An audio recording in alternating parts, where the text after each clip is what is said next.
The crack of the slap echoed off the graffiti-scarred walls of the Brooklyn stoop like a gunshot in a library, freezing the humid August air. Old man Harlan Whitaker, 81 years etched into every crease of his weathered black face, didn't crumple. He straightened, his faded army cap tilting just a fraction as blood trickled from his split lip. "You think that's justice, boy?" Harlan rasped, his voice gravel from decades of chain-smoking camels and commanding troops in the mud of Normandy, eyes locking onto the thugs like twin barrels of a shotgun. Across the street, in the shadow of a rusted fire escape, Tommy Whitaker gripped the strap of his messenger bag until his knuckles bleached white, his heart slamming against his ribs like it wanted out. He'd just stepped off the F train from Manhattan, late from another soul-sucking pitch meeting at the ad agency, dreaming of the cold beer waiting in his fridge, until he saw it. His father, the unbreakable Harlan, reeling from a punk half his age who wouldn't know a Purple Heart from a parking ticket. Tommy's world narrowed to a pinpoint, the city noise, honking cabs, distant sirens, the sizzle of halal carts, fading into a dull roar. He dropped his bag, the laptop inside thudding forgotten on the pavement, and charged across the avenue, his loafers slapping asphalt like war drums. "Get your hands off him!" Tommy bellowed, voice cracking with a fury he'd bottled since coming out at 22. Back when Harlan's silence had felt like a slap of its own. The thug, Darius D. Malone, all 25 years of him, built like a linebacker gone to seed with a gold chain swinging over his wife-beater, spun around, sneer curling his lip as if Tommy were just another suit interrupting his afternoon shakedown. Harlan had been minding his own in the community garden plot he'd tended for 40 years, clipping basil for the pot of gumbo simmering back in his walk-up apartment on Myrtle Avenue. D, fresh out of Rikers on a petty theft beef, had rolled up demanding rent for the block's protection racket, the kind of low-rent extortion that preyed on elders like Harlan who remembered when Bedford-Stukrantz was a village of stoops and soul food suppers, not trap houses and ghost bikes chained to poles. "You deaf, old man?" D had barked earlier, snatching the trowel from Harlan's gnarled hand. "This block's mine now. $50 a week, or your little weed patch gets torched." Harlan, who'd stared down Nazis with less bluster, had chuckled low, a sound like distant thunder, and said, "Son, I liberated Paris. You ain't scaring me with no playground threats." That was when the slap landed, open-palmed and vicious, sending Harlan's cap skittering into the dirt.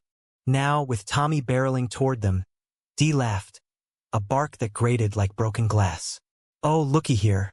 Daddy's boy come to play hero. What you gonna do, pencil pusher? Call your therapist." He stepped forward, chest puffed, the tattoo of a crowned skull peeking from his sleeve, a mark of the Latin King's crew that had claimed this corner since the crack epidemic chewed through the 80s. Tommy didn't slow, didn't think. He was 42, lean from weekend runs along the promenade and yoga classes that kept the knots of corporate stress at bay. But in that moment, he was Harlan's shadow, fierce, unyielding. He shoved D hard, palm to chest, the impact sending the thug stumbling back a step. "You touch my father again, and I'll bury you so deep, your own mama won't find the hole." Harlan watched from the stoop, one hand pressing his handkerchief to his mouth, the white cloth blooming red. Pride flickered in his eyes, mingled with something softer, unspoken, a regret that had simmered for 2 decades. Tommy had been his only boy, the one who'd fixed bikes in the alley and belted Motown lyrics while Harlan grilled ribs on the 4th of July. When Tommy came out, over a tense dinner of collards and cornbread, Harlan hadn't raged like some. He'd just gone quiet, retreating into the shell of a man who'd lost too many brothers in the foxholes to risk another fracture in his world. "I love you, son," he'd said finally, voice thick. "But this ain't the life I fought for." They'd mended slow, like a bridge after a flood. Phone calls on birthdays, awkward coffees at the diner on Fulton. Last Christmas, Harlan had even shown up to Tommy's holiday party in Park Slope, nodding stiffly at Tommy's boyfriend, Marcus, a soft-spoken teacher with a laugh like summer rain. D recovered, lunging forward with a haymaker that whistled past Tommy's ear. Tommy ducked, instinct from those pickup basketball games in the schoolyard, and countered with a wild hook that clipped D's jaw. Pain exploded in Tommy's knuckles, but it fueled him, a righteous fire. "Call the cops!" Harlan shouted, scrambling to his feet. But Dee was already swinging again, grazing Tommy's shoulder and sending him sprawling into the chain-link fence bordering the garden. Neighbors peeked from windows, Mrs. Lopez from the bodega, old Mr. Chun watering his fire-escape tomatoes, but no one moved. In bed, Stewie, you learn to mind the line between helping and getting dragged under. Dee loomed over Tommy, boot raised to stomp, when a voice cut through like a blade. "Back off, Dee! You want heat from the Kings? This ain't worth it." It was Rico, Dee's cousin, leaning against a Crown Vic idling at the curb, shades low on his nose. Rico was the smooth one, the lieutenant in the crew, with a fade that screamed barbershop precision and a gold tooth that flashed when he grinned. He'd been watching from the car, scrolling TikTok, uninterested until the scuffle turned real. Dee hesitated, chest heaving, then spat on the sidewalk near Tommy's shoe. "This ain't over, Suits. Grandpop owes, and you gonna pay double now." He jerked his head at Rico, who revved the engine, and they peeled out, tires screeching like a bad omen. Tommy pushed up, ribs aching, and rushed to Harlan. "Dad, Jesus, are you okay?" He cupped his father's face, thumb brushing the blood away, the gesture tender as a lover's. Harlan gripped Tommy's wrist, holding it there a beat too long. "I'm fine, boy. Seen worse in the Ardennes." But his eyes, those deep brown pools that had stared down death, shimmered now. Not with pain, but with a father's fierce love, cracked open like an old Bible. They limped back to Harlan's apartment together, the 3 flights of stairs a ritual of creaks and labored breaths. The place was a time capsule. Yellowed photos of Harlan in dress greens, Tommy gap-toothed at 8 on a pony at Coney Island, a Virgin Mary statue on the dresser next to a stack of dog-eared Louis L'Amour paperbacks. Harlan eased into his lazy boy, waving off Tommy's fussing. "Sit. You look like you need it more than me." Tommy perched on the sagging couch, adrenaline crashing into exhaustion. "Who was that asshole? And why you're just growing tomatoes, for Christ's sake." Harlan sighed, rubbing his jaw. "Times change, son. Block's gone to hell since the rent spiked. Dee's crew thinks they own the sidewalks. Started last month. Shaking down the shopkeeps, the old folks. I told him no, figured he'd move on." He paused, gaze drifting to the window where dusk painted the bricks in bruised purples. "Didn't figure on the backhand." Tommy's phone buzzed. Marcus, texting, running late, grading essays. "Everything good?" He typed back quick. "Family drama. Home soon." But he didn't move. This felt like the old days pre-coming out when he'd crash here after Dad's double shifts at the post office, the 2 of them watching Knicks games with RC Cola and pork rinds. "You should have called me sooner." "Could've. I don't know, wired you money or something." Harlan snorted. "I ain't no charity case. And you got your own life, fancy job, that nice fella Marcus. Don't need my messes." There it was, the old wall, but softer now, laced with apology. Tommy leaned forward, elbows on knees. "Dad, you're not a mess. You're the reason I am who I am. Stubborn as hell, standing your ground." He swallowed, the words heavy. "I should have been here more. After Mom." Evelyn Whitaker had gone 5 years back, breast cancer stealing her laugh and her lemon chess pie recipe in a blur of hospital fluorescence. Harlan had soldiered on alone, but Tommy had buried himself in work, in Marcus's steady arms, telling himself distance was kindness. Now, with the taste of blood in the air, his father's, not his own, it tasted like regret. They talked then, really talked, as the streetlights flickered on below. Harlan shared stories Tommy had heard 100 times but savored new. The foxhole Christmas of '44, swapping chocolate bars with a French farm boy who taught him to curse in Parisian slang. The day he pinned Tommy's first Little League badge, whispering, "Fight smart, son, not just hard." Tommy opened up too, about the promotion that felt hollow, the quiet fears of growing older in a world still whispering slurs behind your back, the way Marcus's hand in his made it all bearable. By 9, Harlan was dozing, the handkerchief crumpled in his lap. Tommy slipped out, locking the door soft, and hailed a cab to the slope. Marcus met him at the door of their brownstone, concern etching his fine-boned face. Half Jamaican, half Irish, with curls that begged to be tugged. What happened? You look wrecked. Tommy collapsed into the hug, Marcus's flannel shirt soft against his cheek. Some punk hit my dad. Over nothing. I lost it. He pulled back, eyes searching Marcus's. I need to fix this. For him. Marcus nodded, no judgment. Just that quiet strength that had hooked Tommy from their first awkward grinder coffee that turned into all-night talks about James Baldwin and brioche French toast. Then we will. Together. But as Tommy lay awake that night, Marcus's breathing even beside him, the city hummed with unrest. Dee's parting shot echoed. This ain't over. And in the underbelly of Brooklyn, threats like that didn't fade, they festered. The next morning dawned sticky, the kind of heat that turned bed stewy into a skillet, frying the dreams of anyone fool enough to hope for mercy. Tommy woke with purpose. Marcus already in the kitchen brewing Chemex like it was an apology for the world's sharp edges. Plan? Marcus asked, sliding a mug across the butcher block. Black, no sugar, just how Tommy liked it. Confront the bastard. Get the neighbors talking. Maybe loop in that community board you know. Tommy paced, phone in hand, scrolling through last night's blurry video he'd snapped of Dee's license plate. Marcus, ever the teacher, arched a brow. And if he swings again? You're not Mike Tyson, babe. Tommy grinned despite the bruise blooming on his shoulder. Nah, but I've got you. Moral support. Marcus rolled his eyes but leaned in for a kiss, soft, lingering, the kind that said I see you, all of you. It was moments like these that anchored Tommy, reminding him love wasn't grand gestures but this. Coffee steam and shared silences. They hit the streets by 10, Marcus in khakis and a polo that screamed adjunct professor, Tommy in jeans and his best scowl. Harlan's block buzzed with its usual rhythm. Kids on scooters dodging hydrant sprays, aunties in head wraps hawking tamarind candy from stoops. Mrs. Lopez waved them into the bodega, her silver braids swinging as she pressed cold sodas into their hands. That loco D? I mejo he trouble.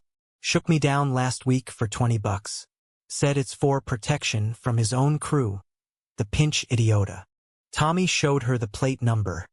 She nodded, eyes narrowing. Rico's ride. They run with the Kings out in Bushwick. But careful, Dee got a girl, Tasha, works the nail salon on Nostrand. She the one with the heart.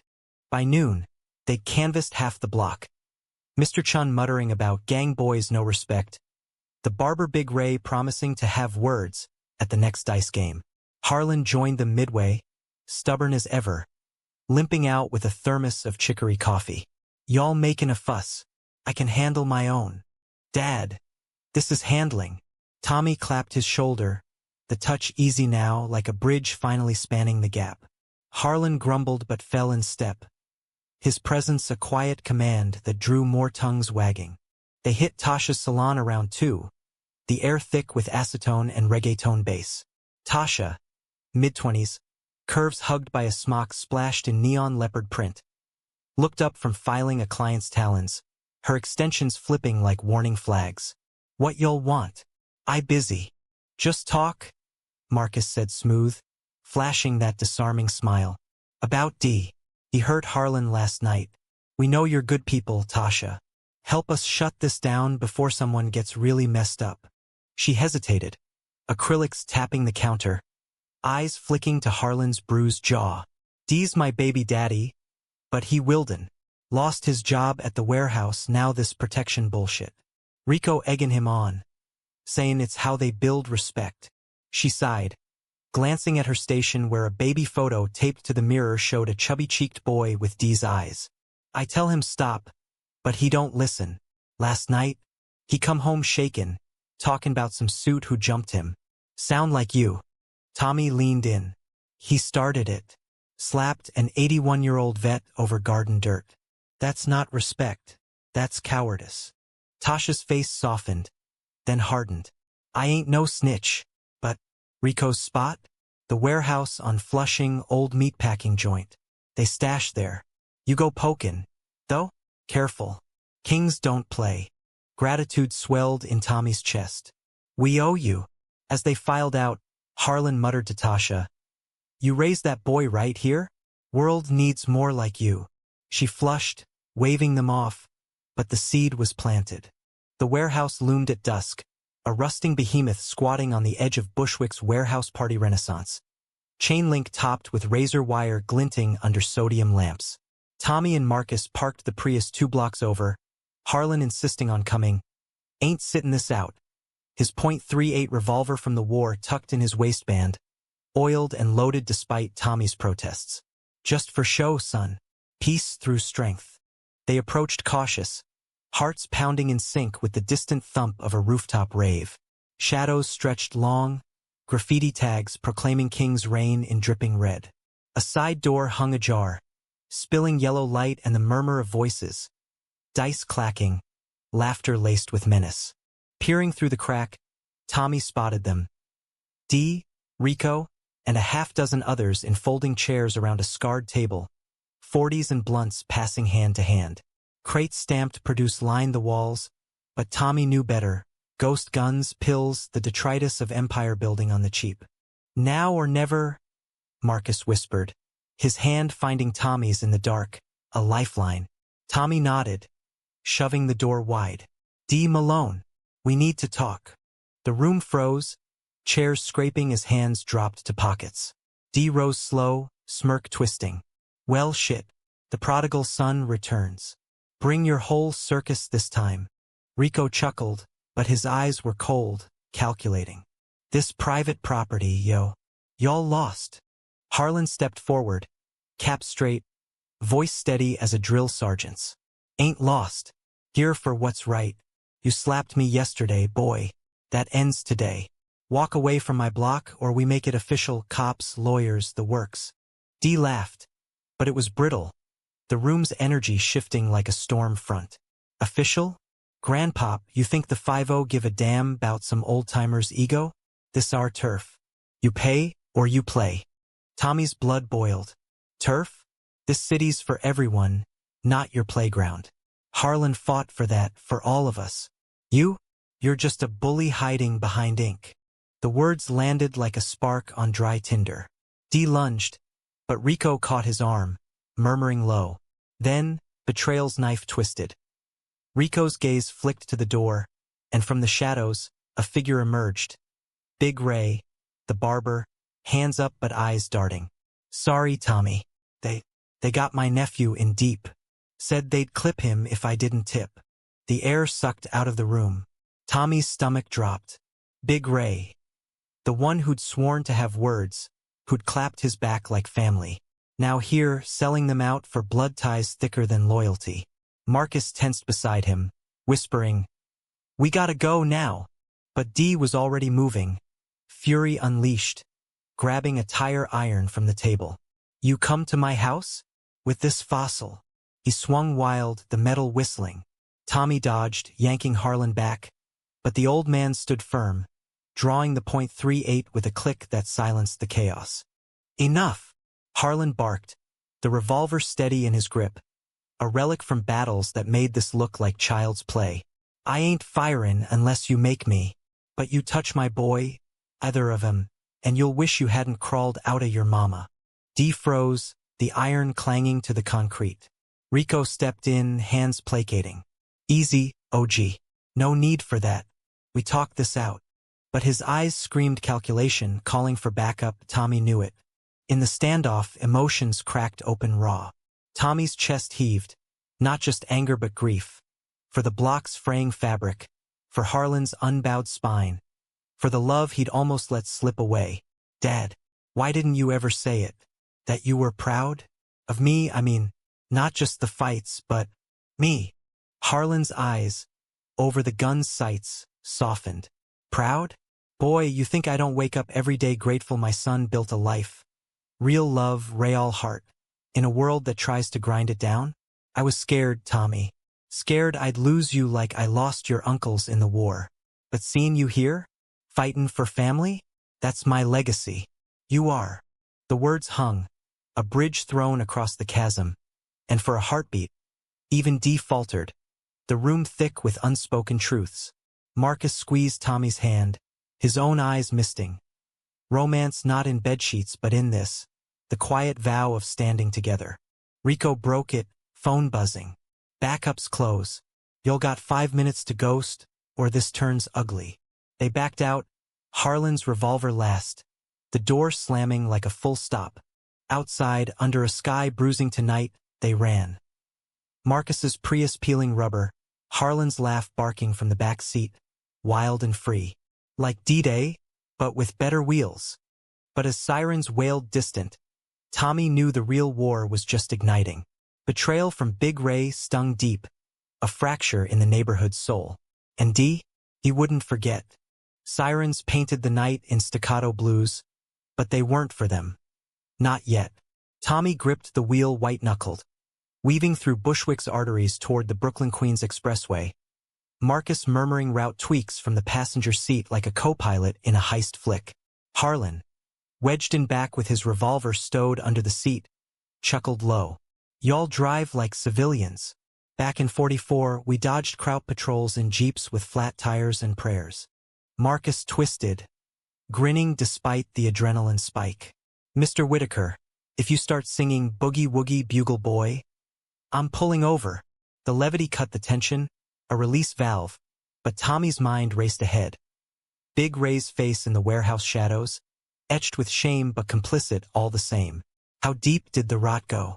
And fueled now by humiliation, not just greed, what would he unleash?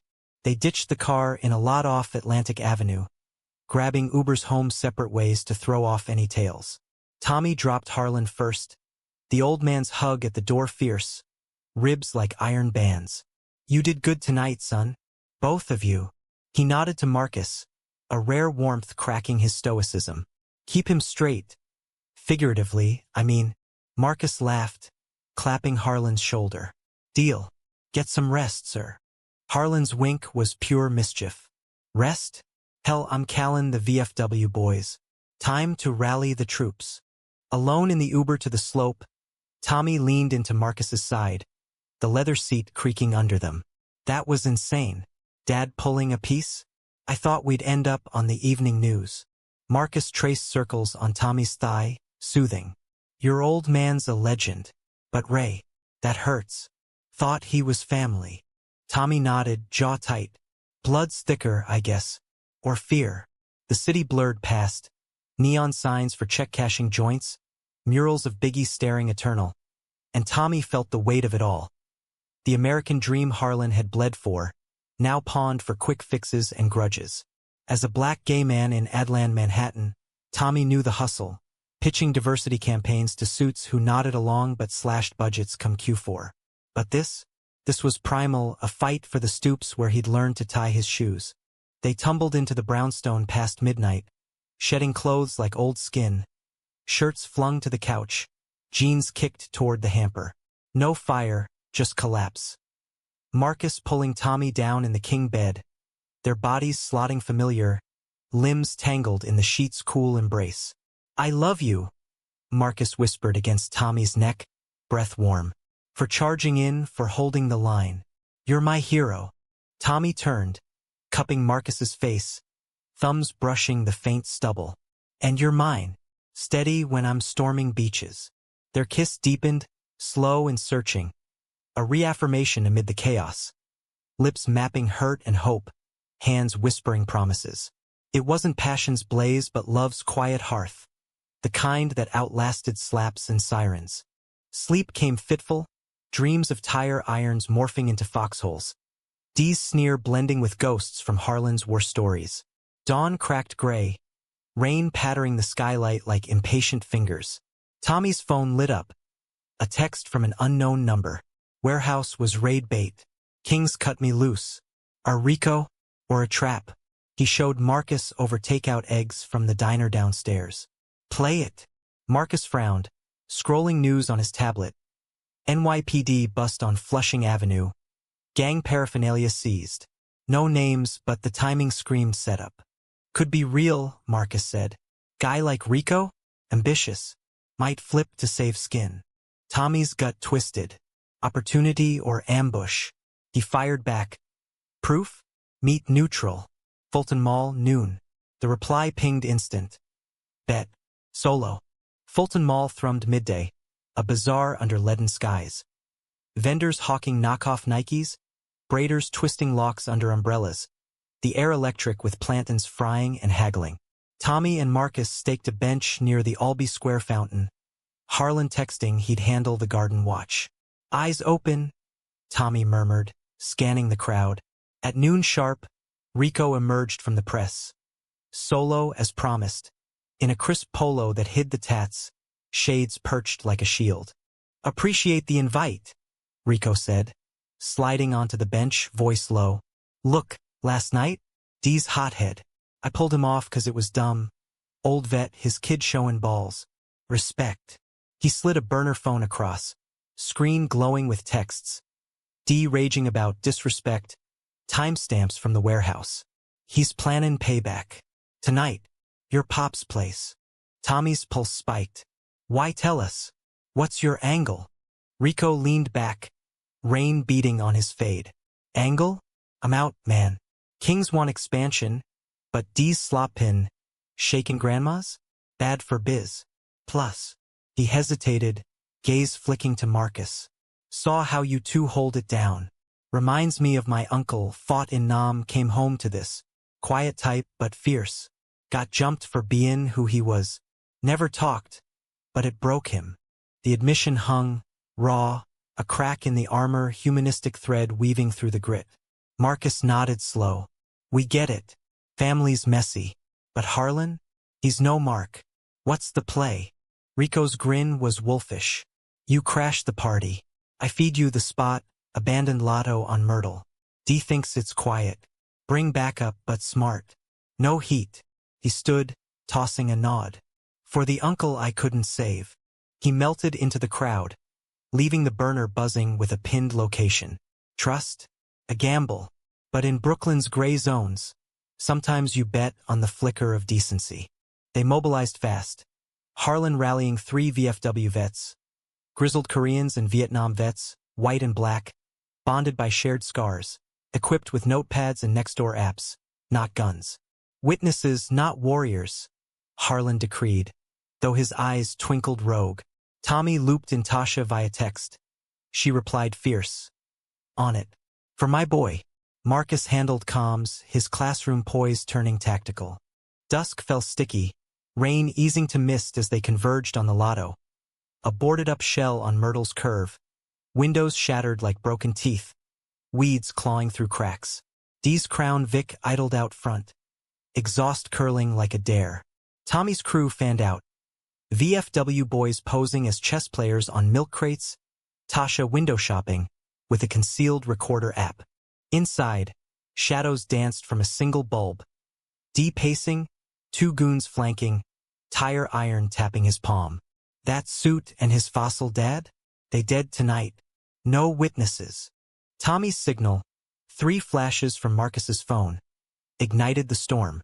He kicked the door, VFW charging behind like a geriatric SWAT. NYPD's on route, D. Drop it. Chaos erupted. Goons scrambling, D swinging wild, cracking a shelf of dusty scratch-offs.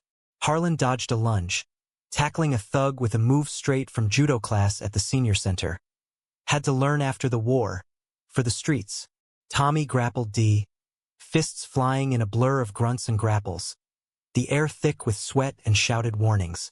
Marcus, from the flank, live-streamed to a community watch group chat, voices piping in. Got it. Cops dispatched. Tasha's audio captured every threat, gold for charges. D broke free, cornered, chest heaving. You think this ends it? Kings own this borough. No, Harlan said, stepping forward, voice thunder. We do. Folks like us. Vets, teachers, mamas fighting for scraps. You're just noise. Sirens wailed close, blue lights fracturing the mist. D's goons bolted, but he stood, defiance crumbling to defeat as cuffs clicked. In the melee's wake, Tommy slumped against the wall, ribs screaming, Marcus rushing to him. Arms enveloping, lips pressing his temple. We did it. A climax crested not in victory, but revelation. Big Ray, lurking at the edge, hands zip-tied by a uniform. Tommy, I tried to warn you after. Nephew's safe now. Forgive. Tommy met his eyes, hurt raw but softening. Not yet, but maybe. Human frailty. After all, betrayal's sting yielding to understanding's balm. As the rain recommenced, gentle now, Harlan pulled Tommy aside under the lotto's awning. Proud of you, son. Always was. No more words needed. The hug said it. Fierce, final. A father's heart laid bare. The precinct smelled of stale coffee and regret, fluorescent buzz drilling into Tommy's skull as he slumped in a vinyl chair, ice pack pressed to his swollen knuckles. Dawn had broken hours ago, painting the holding cells in watery light, but sleep was a stranger. Dee sat stone-faced behind bars, Rico's flip paying dividends. A plea deal for snitching, his testimony unraveling the king's thread like a cheap sweater. Tasha's audio? Ironclad. Big Ray, in the next room, spilled on the extortion ring, his nephew's debt cleared in exchange for names. Harlan paced the hall, cap tucked under arm, negotiating with detectives like it was a UN summit. My boy's the one filed the report. Assault on a vet. Felony, right? And that tire iron? Attempted.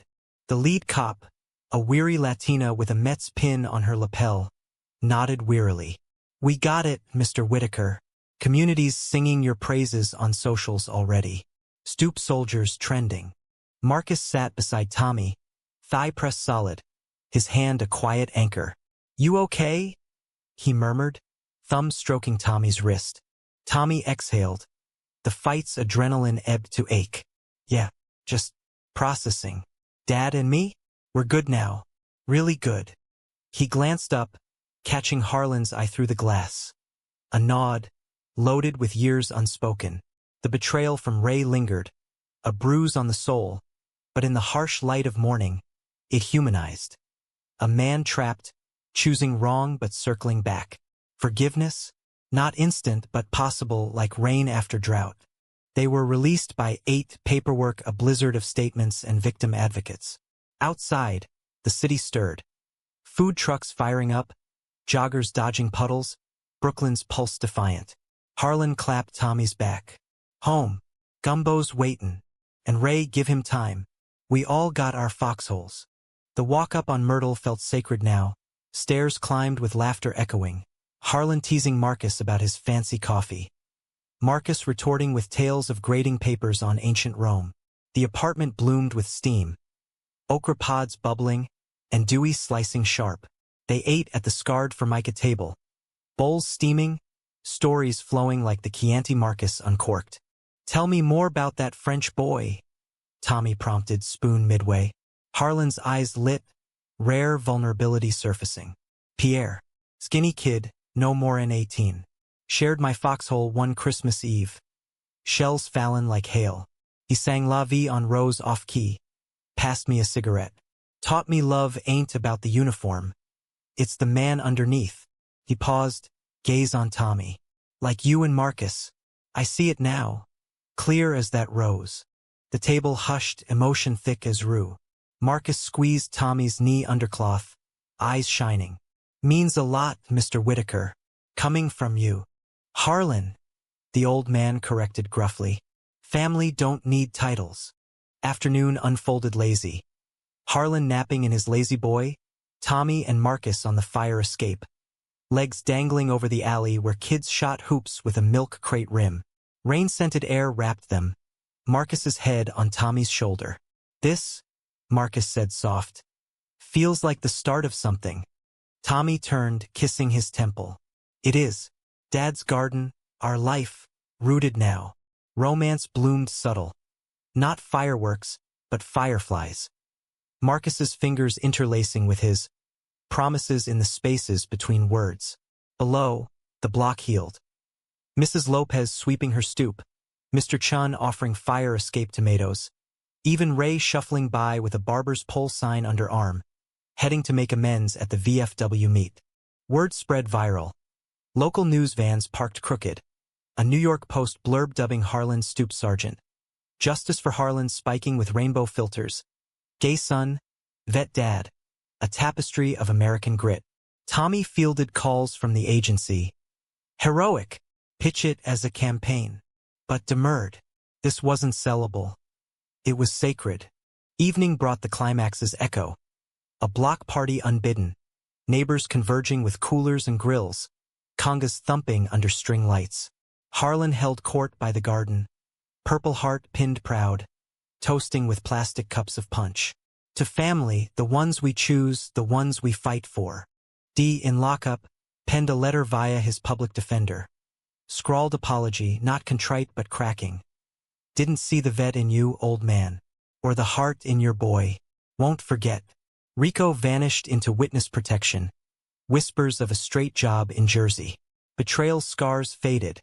Not gone but woven into strength. As stars pricked the skyline, Tommy pulled Marcus to the stoop's edge. Harlan watching approving from his plot. Clipping basil with shears that gleamed. Marry me, Tommy whispered. Not a question but a vow, ringless but ringed in certainty. Their hands clasped, futures entwined. Marcus's yes was a breath. A kiss under the moon's benevolent gaze. Harlan raised his cup distant. A silent amen. In Brooklyn's heart, where slaps once echoed, justice bloomed humanistic. Flawed folks forging light from shadow. Love's quiet revolution outlasting any thug's swing. Harlan Whitaker, 81 and unbowed, had taught his son that fight not just hard, but true. And in that truth they all found home. The end? Not quite. Morning still dawned sticky. Threats lingered in alleys. But now they faced them together. Father, son, lover. A triad unbreakable. American as jazz riffs on a summer stoop.